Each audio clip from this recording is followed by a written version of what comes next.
Let's pray. Father in heaven, what a great privilege it is for us to come into the presence of the all-knowing God. And Lord, when our capacity to know and understand is at a limit, give us the willingness to trust. And as we trust, build our belief so that there may exist in this community witnesses to your goodness, your faithfulness, and your love, is my prayer in Jesus' name. Amen. The sermon is over. You are welcome to go home. For those of you who would like commentary on the children's story, hang around. Last month, Yvette and myself were lucky enough to get the 1.5 days off holiday that we've had this year. And we added it to a weekend and flew to New Zealand with a Jetstar special of $114 to Wellington. It was great. Who likes New Zealand? New Zealand is a place where scenery is at another level. They do green particularly well. I love taking my camera and just looking for plains and skies and landscapes. And we went to windy Wellington with one goal in mind. I wanted to go and visit what I believe is one of the most beautiful lighthouses in the world. It's found at Castle Point, and it's about 2 hours from Wellington. Anyone here been there? Do you agree? It's beautiful, Rob, isn't it? I'm sure you took your camera as well. And Yvette and I were so lucky to go there on a day where you didn't have to hang on to your tripod and put an umbrella in front of it, because oftentimes in that part of the world, they don't call it windy Wellington for no reason. But we were lucky to go there and just drink in the beauty of what that country has to offer. And for me, it was just a holiday sent directly from God to calm and soothe my troubled soul. But while I was in New Zealand, I did take a photo of something which I will share with you in a moment that made me somewhat nervous about what can happen to uninvited Australians who go into the scenic beauty of New Zealand. This is what the national parks in New Zealand do to Australian possums. They hang them. And Jesus, when he came to our space and place, found to his horror that there were some people who didn't treat him kindly either. And the last verse of the 8th chapter of John tells us that people picked up stones to throw at Jesus. And it was necessary for him to hide himself and leave the temple area. Wouldn't it be a tragedy if Jesus came to Alstonville Church and found that he had to hide himself and leave? And it piqued my interest, and I wanted to know, what was it that Jesus did or said that caused people to be so offended? And so, to give some context, let's go right back to the beginning of the passage and find out what Jesus was saying. In the middle of his passage, Jesus had made this statement: "If you continue in my word, then you are truly my disciples, and you will know the truth, and the truth will set you free." My beautiful wife Yvette and I are celebrating our 30th wedding anniversary next month. I've just come back last weekend from celebrating my mum and dad's 60th wedding anniversary. And the question that I have for you this morning is, am I married because I got married or I stayed married? Which is more important, to breathe in or breathe out? Marriage, covenant, relationships are not something that happens in a moment in time. They are things that develop over a period of time. And when Jesus invites you into a friendship with him, it is not a destination, it's a direction. He says, I want to walk this road with you. And I want you to continue in my word. And if you do that, you will know the truth, and the truth will set you free. Now, when Jesus said this, he said this to a group of religious scholars called Pharisees. They were highly offended at the idea that they would need to be set free. Right at the beginning of his discussion with them, he made this bold statement: I am the light of the world. And the one who follows me will not walk in darkness, will have the light of life. The Pharisees took objection. They didn't believe that they needed light, and they didn't believe that they needed to be made free. In saying that he was the light of the world, Jesus, by implication, was suggesting that some people within his hearing were in darkness. And this, to the Pharisees, was offensive. Jesus made a bold proclamation, I know and you don't. Who likes to be around a know-it-all? Anybody? It's nice to be around people who can give you information and guidance and education. But we retreat sometimes from people who make bold claims that they know things that we don't. And the only reason Jesus could get away with saying this is because it was true. The Gospel of John is a carefully crafted theological treatise. And its opening verses tell us something about the nature of who Jesus is and what his claims were. Jesus was the Word. He was the Logos. He was the communication sent from God to earth to show us what God was like. And when Jesus says, I know who the Father is, he was telling the truth. But the Pharisees were offended that Jesus would suggest that he knew what they didn't. And so they picked up stones to throw at him. Jesus had made a bold statement that if you believe in me and if you obey my teaching, you can live forever.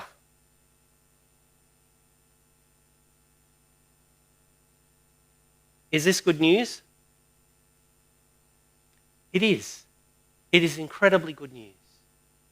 The good news of the gospel is that God loved the world so much that he sent his Son to die for the penalty of our own failure. And he offers as a free gift eternal life to anyone who will put their confidence in him. This is the good news taught to us in the Gospel of John. For the Pharisees, they were upset at these set of statements given to them by Jesus. And for the Pharisees, they were aligned with Moses and Abraham, the givers of the covenant, and they rebutted Jesus' proclamation that he was the light of the world and that if anyone kept his teachings, they would receive the blessings of a covenant. And a demarcation line was drawn with the Pharisees, Moses and Abraham on one side and Jesus on the other. But Jesus decides to move the line. And when they say to him, who are you really making yourself out to be? Who do you claim to be? Jesus said, I know who I am. I know where I came from. I know where I'm going. And I know why I am here.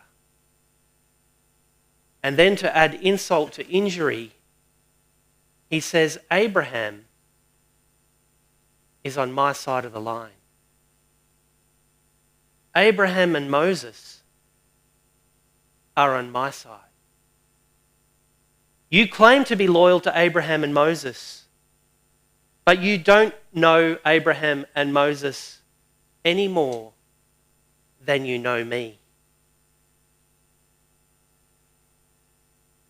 Abraham saw my day and was glad. The tension builds. The Jews say to Jesus, you aren't even 50 years old, and yet you claim to be connected to Abraham. Jesus says, I tell you the solemn truth. Before Abraham came into existence, I am. This attribute, I am, is the most holy name among the Jewish tradition.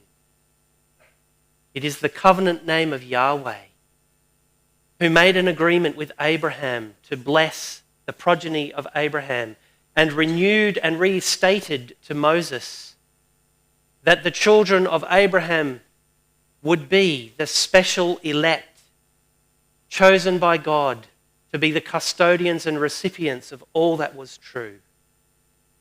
And when this carpenter, this person that hung around with the riffraff of Galilee, this person who would eat with sinners and tax collectors, allowed his lips to frame the words, "Before Abraham was, I am," there was one option only available to the Jews, and that was to pick up rocks to throw at him. Jesus is the I am. He is the clear revelation to humanity of who God is. He is indeed the light of the world, the one in whom, if you put your trust, will move you from a destiny of death to a destiny of everlasting life. And we could finish right here, right now, and ruminate on the message of John 8 and receive a fantastic blessing. But by way of introduction, I want to transition from what I believe is profound theology into what is simple narrative. Is that okay? John's gospel is crafted in such a way that if you study it clearly and closely, you will notice that often when Jesus has made the most profound theological statement, John will provide relief by giving us a story that illustrates the complexity of the theology he is trying to explain. In John 3, Jesus meets a ruler of the Jews, of the establishment of the highest order, Nicodemus, a Pharisee. And he says to this custodian of a parochial and an introspective view of religion that God so loved the world that he gave. And in the next chapter in John 4, we find Jesus with 12 Jews walking through a village called Sychar. And the 12 disciples go about their daily business of sourcing food and sustenance for the little entourage that's making its way towards Jerusalem. Jesus sits down by a well and engages with a woman of the world, a Samaritan, somebody outside the parameters of the Jewish elect. And by the end of the chapter, an entire village are converted to seeing in Jesus the fulfillment of all of their messianic hopes and expectations.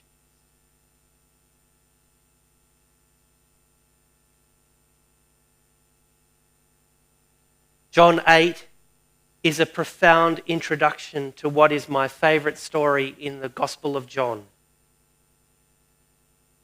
John 8 speaks a lot about this idea of what we know and what we do and how we see. And it's interesting that in the original Greek language there is a very strong textual link between seeing and knowing. In John 8, the word is used interchangeably, see and know, from the Greek word oida. And it means to see and know. And in English we have the equivalent. I have a grandmother who would say, "I see," when my mother would say, "I know." And in English, we can interchange them without too much trouble. John 9 tells the story of a man who had been born blind from birth. And when his disciples saw this blind man, they said, "Rabbi, who committed the sin that caused him to be born blind? This man or his parents?" Jesus said, "Neither this man nor his parents sinned, but he was born blind so the acts of God may be revealed through what happens to him. We must perform the deeds of the one who has sent me as long as it is daytime. Night is coming when no one can work. As long as I am in the world, I am the light of the world. John 8 begins with this proposition, I am the light of the world. John 9 restates this, I am the light of the world. There is a strong textual link that should raise our radar and say, is John 9 perhaps going to tell us in narrative form some of those dense and profound theological truths of John chapter 8? For me, I believe it does. And for the next few minutes, I just want to dive into the story of John chapter 9 and see whether you can be blessed along with me as we read this beautiful story. Jesus, having said this, spat on the ground and made some mud with the saliva. He smeared the mud on the blind man's eyes and said to him, go wash in the pool of Siloam, which is translated sent. So the blind man went away and washed and came back seeing. Then the neighbours and the people who had seen him previously as a beggar began saying, is not this the man who used to sit and beg? Some people said, this is the man, while others said, no, but he looks like him. The man himself kept insisting, I am the one. So they asked him, how then were you made to see? He replied, the man called Jesus made mud, smeared it on my eyes and told me, go to Siloam and wash. So I went and washed and was able to see. They said to him, where is this man? And he replied, I don't know. Now, those of you who are old enough to remember when I attended this church would know that verbal diarrhea and Glen Hughes belong in the same sentence quite often. I can wax lyrical and long on many subjects. And I've just read 3 verses of my favourite chapter in the book of John and haven't stopped to pause to preach subjects on theology and ontology and theodicy, skipped over some very, very powerful passages that could contain series of sermons. But I want to stop right here and now because this, for me, is such an important lesson for us to learn as people who pertain to be witnesses to a great and a wonderful God.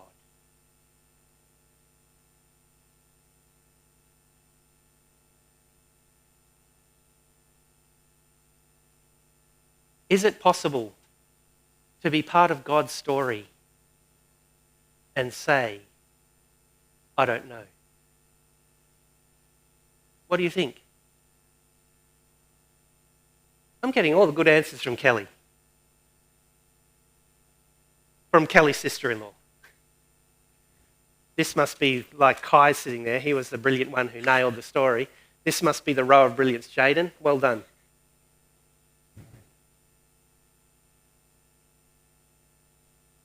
As a Christian who has been born again, don't be surprised if you ask me a question and I reply, I don't know. Can anyone say amen? There are some issues in the world today that are very complicated. And I think it's very interesting that John chapter 9 begins with this question, Master, who did sin, this man or his parents, that he was born blind? And Jesus could have stopped right there and given an exposition on the book of Job and explained in a little greater detail while the head of John the Baptist was rolling around on a platter at the will and whim of a wicked queen called Herodias. But Jesus did not dive into issues of theodicy and ontology. He said, this man's story is an opportunity for me to demonstrate who I am and why I'm here. And he gave the man a very simple set of instructions. And he said, go wash in the pool of Siloam. In John chapter 8, Jesus has just finished saying, if any man hears my saying and does what I say, he will have life. And we are getting mounting textual evidence that the complexities of John 8 have been made simple in a story. Where the blind man says, I can't explain it all and I don't understand it all and I don't know a whole lot. But I listened to Jesus and I did what he said.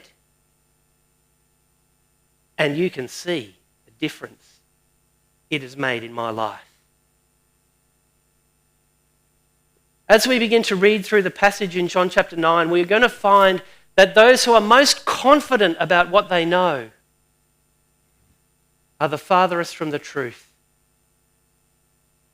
And those who are willing to admit they don't know will fall at the feet of he who is truth in worship. The story goes on.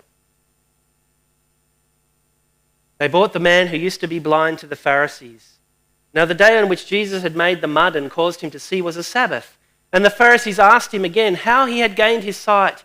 And he replied, "He put mud on my eyes and I washed, and now I am able to see."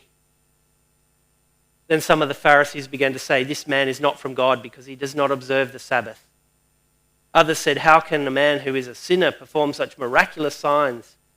And there was division among them. So they asked the man who used to be blind, "What do you say about him since he caused you to see?"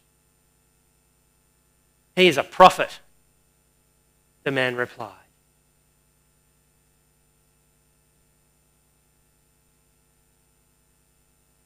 Now I want you to remember John 8. Is Jesus a prophet? Is he the prophet who, like Moses, was predicted to come? Is he like Abraham? Is he the answer of the messianic expectation of both Abraham and Moses? Or could we ask a more complicated question? Is Jesus a prophet or more than a prophet? This blind man who says, "I don't know where Jesus is now making a statement that is almost but not completely true on who Jesus is.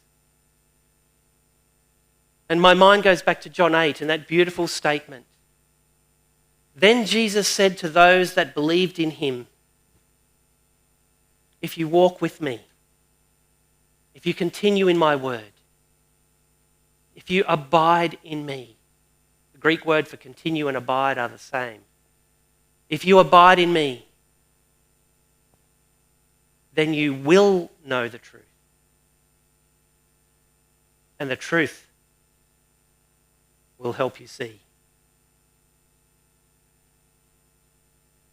Let's pick up the story in verse 17. He is a prophet.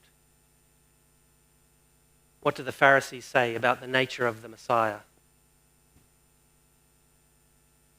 The Pharisees' declaration, with boldness and confident assurance, is that this man who has made him to see is a sinner. What do you think, Alstonville Church? Is he a sinner or is he a prophet?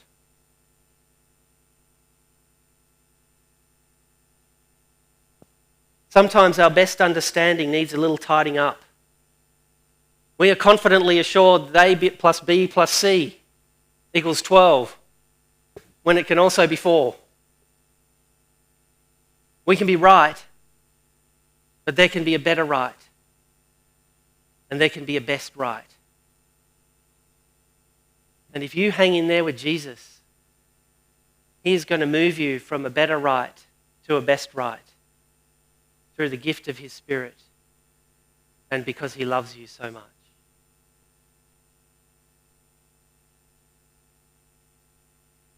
The blind man responds,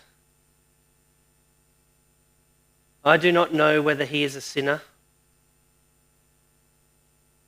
I don't know where he is. I don't know where he came from.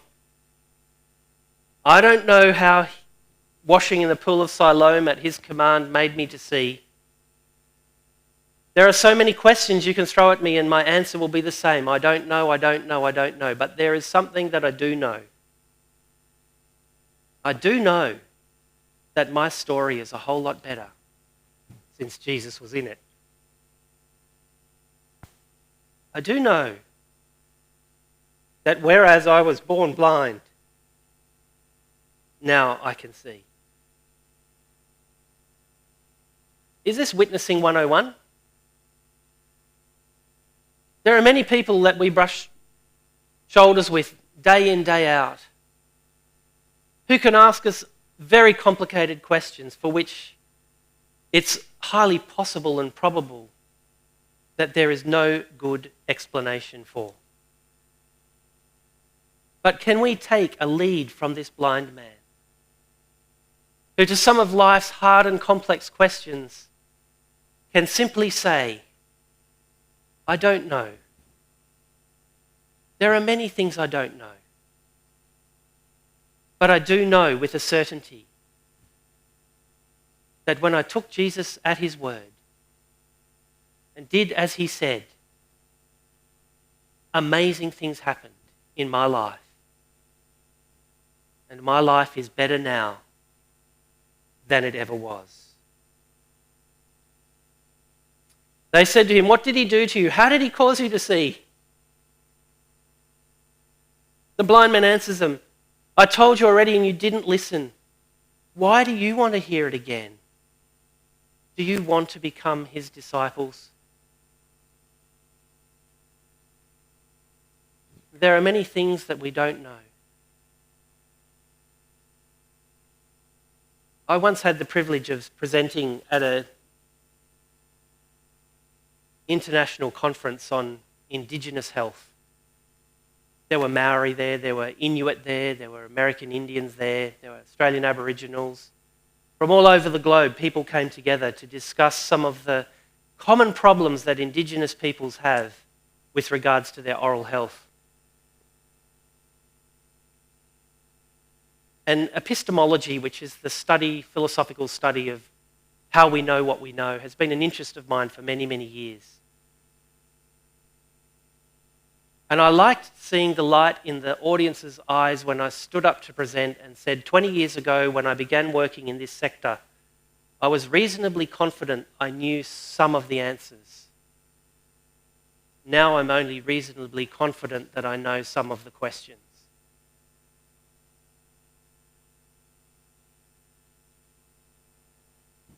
It is usually those who have very simplistic views of the world and the nature of reality that confidently espouse answers to complex problems.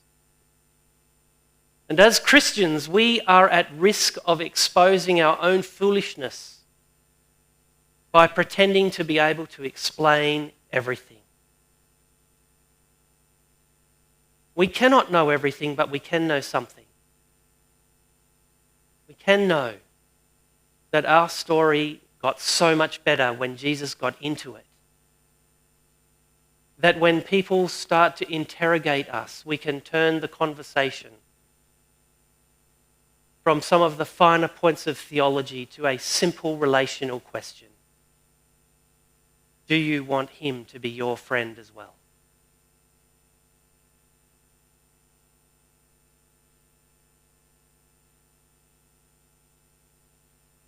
The Pharisees heaped insult on this man and said, you are his disciple. We are disciples of Moses. I love John 8 and I love John 9. And we can sometimes as a people engage in complex theological jousting matches. But I suspect there is an innocence and a purity in seeing the blind man's approach. He's not interested in solving some of life's most complex philosophical questions. He challenges those asking hard questions. Do you want to follow Jesus? And the Pharisees revile him and they say, we know that God has spoken to Moses, but we don't even know where this man comes from. And the man says, this is a remarkable thing, that you don't know where he comes from. He has caused me to see. If Jesus was not on God's team, he could do nothing.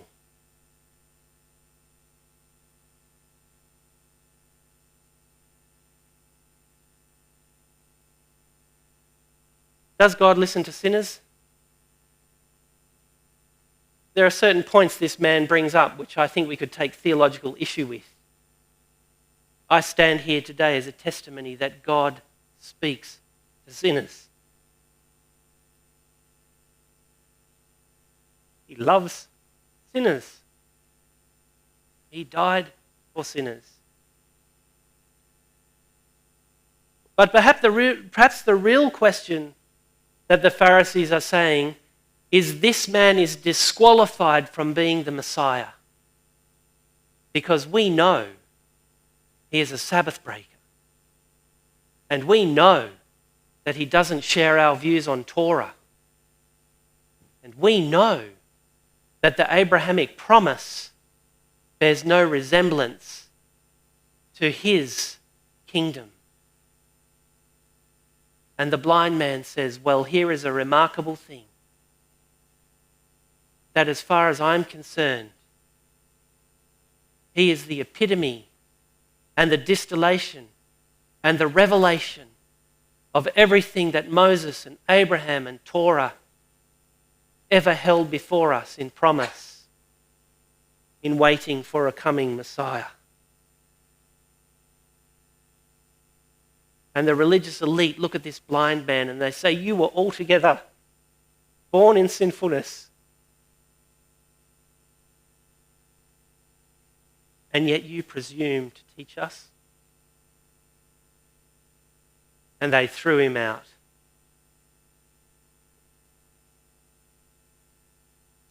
John's gospel is theologically dense. It's jam-packed with jewels to be mined and admired. But at its most basic, it is an affront to human pride and arrogance. Why was the Logos sent into the world? Why did God need a divine incarnation to communicate with humanity? Why was it that when he came unto his own, so many refused to believe in him?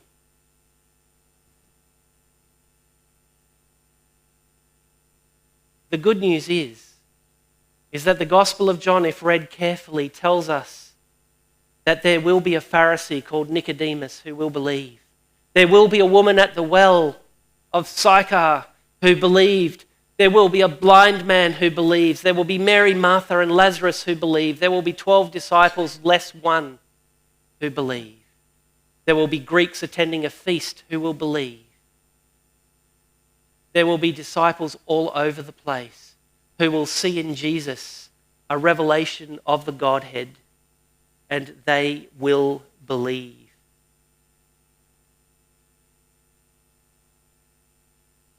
But John also tells us that those who are most confident that they are already right and already saved are the most hopelessly wrong and the most definitely blind. Lost in human pride and arrogance, unwilling to recognize that their answer is not the best answer, and that there lies an alternate answer that is found in the personhood of Jesus the Messiah. And we began in John 8 with a beautiful text. Then Jesus said to those disciples who believed in him, if you stay in my story, then you will know the truth, and the truth will set you free. And when Jesus finds this man who had so boldly stood in defense of his own experience with Jesus in the face of the interrogation of the religious elite, Jesus finds him and says, do you believe in the Son of Man? Other versions read, the Son of God. Do you believe in the Son of Man? Reference to that beautiful messianic chapter in Daniel chapter 7, where one like the Son of Man is presented before the Ancient of Days, and the Son of Man says, there is within the realm of the kingdoms of this earth a group of people who need their records changed so that registered in the book of heaven, their destiny and their identity is changed. This Son of Man came down to our earth and he walked around the streets of Palestine and Jerusalem, looking to recruit people for his kingdom. And he found in this blind man somebody who was willing to say, "What you say, Jesus, I will do." And because he did what Jesus said, his story was transformed. Do you believe in the Son of Man? The question is asked. And the seeing blind man said, "Who is he, sir, that I may believe in him?" And Jesus said, "You have seen him. He is the one speaking with you." And he said, "Lord, I believe." And he worshipped him.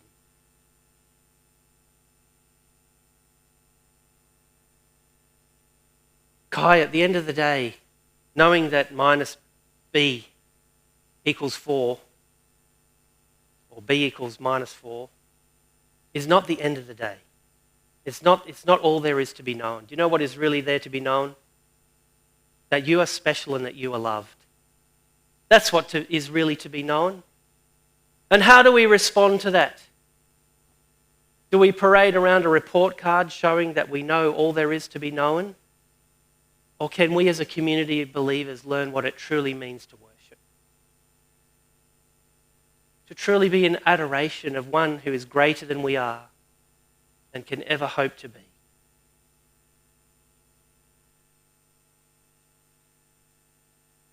My challenge to you today is to understand that if we are confident that we see, we may indeed be blind. But if we are willing to come into the presence of Jesus of Nazareth and say, "Lord, I don't know, but I will obey, and I will follow, and I will continue in your word," then we too can know the truth, and the truth can set us free. Lord, there are many things that we will never know. There are some things that we should know that we don't know. There are some things we want to know that we can't know. But Lord, this is life eternal, that we may know you, the only true God, and Jesus Christ, whom thou hast sent. Lord, this is life eternal. May we make it the study and object of our life to know you as you really are. Take us from a good answer to a better answer, to the best answer. And may we be able to tell anyone who asks us that while there are many things we don't know, we do know that when you came into our life, our story got better. And may we have the opportunity to fall at your feet in worship is my prayer.